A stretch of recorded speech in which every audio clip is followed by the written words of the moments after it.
Yo, kamusta? Napagtanto ko lang. Grabe ang mga fans ngayon, no? Willing gumastos para sa merch at concert. Kayang magtiis sa pila.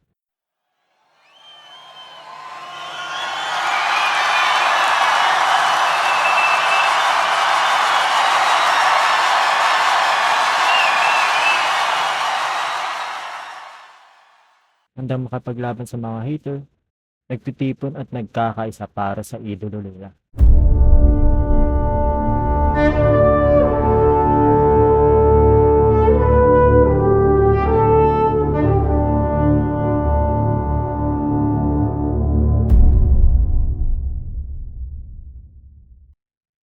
Kung para kaya sa Pilipinas, kailan tayo magkakaisa?